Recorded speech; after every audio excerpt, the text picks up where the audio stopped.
ఇప్పుడు ఈ ప్రభుత్వం పిల్లల కోసం మధ్యాహ్నం భోజనం పథకం కింద సన్న బియ్యం తీసుకురావటం రాగి జావ పెట్టడం మీకు ఎలా అనిపిస్తుంది? చాలా బాగుందండి. అప్పటికి ఇప్పటికి చాలా తేడా ఉంది. పిల్లలు కడుపు నిండా తిని వెళ్తున్నారు. మా పిల్లలు ఇక్కడే చదివేది గవర్నమెంట్ స్కూల్లో. మా పిల్లలు ఇక్కడ సవతి ఏదైనా గానీ ఇదిగా ఉంది.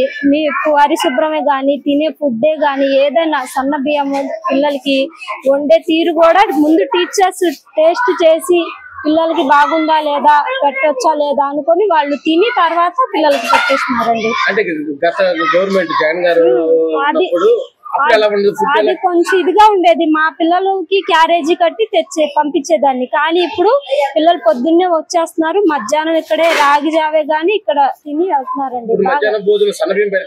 సన్న బియ్యమేనండి. బాగుంది. అప్పటికి ఇప్పటికి అప్పుడు రాళ్ళు వచ్చి ఇలాగా పిల్లలు ఇబ్బంది పడేవాళ్ళు. తినబుద్ధి కాదే కాదు, కడుపులో నొప్పమ్మ అది ఇది అనుకొని పిల్లలు ఇదిగా బాధపడేవాళ్ళు. కానీ ఇప్పుడు కడుపు నిండా తింటున్నారు మా పిల్లలు అయితే. 5th class. గతానికి ఇప్పుడు ఎలా ఉంది? గతంలో అన్నం దాంట్లో రాళ్ళు రెప్పలు అవన్నీ వచ్చాయి. దాని వల్ల తినిన తర్వాత కడుపు రెప్ప వచ్చేది. దాని మూలంగా మా మమ్మీ డాడీ ఏమో క్యారేజ్ పంపిస్తున్నారు. తర్వాత చంద్రబాబు గారు వచ్చిన తర్వాత అన్నం ఎంత ఫుడ్ బాగానే ఉంది. ఏం పెడతారు ఫుడ్ లో? అప్పుడు జగన్ ఉన్నప్పుడు గుడ్డేమో ఉడకపెట్టి ఇచ్చేసేవాడు. ఇప్పుడు గుడ్డు ఫ్రై చేసి ఇస్తున్నారు. అది బాగుంది, ఇది బాగుందా? ఇదే బాగుంది. ఏది? ఫ్రై చేసిన గుడ్డు. ఫ్రై చేసిన గుడ్డు బాగుందా? అది మీకు ఫుడ్ బాగుందా? మొత్తం బాగానే ఉంది. ఇప్పుడు మీకు ఎవరు బాగా చూస్తున్నారు? మీకు విద్యాశాఖ మొత్తం నారా లోకేష్ బాగా చూస్తున్నారు మిమ్మల్ని. చూడలేదంటగా? చూస్తున్నారు బాగానే.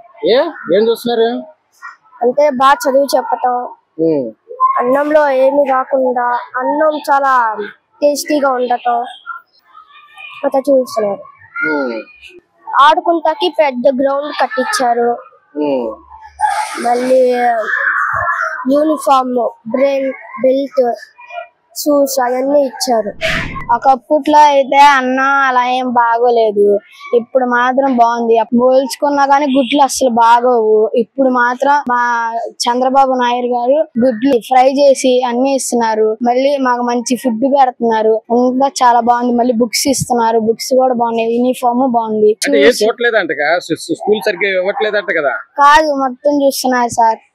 చూస్తున్నారు. టీచర్స్ బాగున్నారు. మా పీటీ సార్లు వస్తున్నారు. అందరు టీచర్స్ వస్తున్నారు. బాగా చూస్తున్నారు సార్. భోజనాలకి ఏమేమి పెడుతున్నారు? భోజనాలకా పెడతారు సార్. రైస్, ఎగ్, పప్పు అలాంటివి పెడతారు సార్. సన్న బియ్యం వస్తుందా, లావు బియ్యం వస్తుందా? సన్న బియ్యం సార్. లావు బియ్యం అంటగా? సన్న బియ్యం సార్. మారిపోయింది సార్. ఇప్పుడు అప్పుడు బియ్యం ఎలా ఉంది, ఇప్పుడు బియ్యం ఎలా ఉంది? ఇప్పుడే బాగుంటాయి సార్. అప్పట్లో అంటే కడుపులో నొప్పి వచ్చాయి. ఇప్పుడు బాగుంటాయి. ఇప్పుడు సన్న బియ్యం ఇవ్వట్లేదు, మామూలు బియ్యం అంటున్నారు వాళ్ళు. ఇస్తారు సార్. అంతా బానే ఉందా సార్? ఇదంతా ఎవరు చేస్తున్నారు? ఇదంతా చంద్రబాబు నాయుడు గారు సార్. ఏ క్లాసు? ఏపీజే అబ్దుల్ కలాం లో 5వ తరగతి చదువుతున్నాను. ఫస్ట్ 4th క్లాస్ లో ఉండేటప్పుడు నాకు అన్నం తినబుద్ధి కాదు, కడుపు నొప్పి వచ్చేది. అందరు క్యారేజ్లు అవి తెచ్చుకునే వాళ్ళు. నేను కూడా అలాగే. ఇప్పుడు అలా కాదు, అందరు ఇక్కడే తింటున్నారు. నేను కూడా ఇక్కడే తింటున్నా. చాలా చాలా బాగుంది. అసలు సన్న బియ్యం చాలా అంటే చాలా బాగుంది. లోకేష్ గారికి చాలా చాలా ధన్యవాదాలు. మాకు సన్న బియ్యం లోకేష్ గారికి ధన్యవాదాలు. మాకు ఇలాంటి బియ్యము ఇచ్చారని, ఇలాంటి స్కూల్లో బుక్కులు, బెల్టులు, షూస్ ఫ్రీగా ఇస్తున్నారని, తల్లికి వందనం కూడా 3 ఇస్తున్నారని లోకేష్ గారు మీకు చాలా చాలా ధన్యవాదాలు.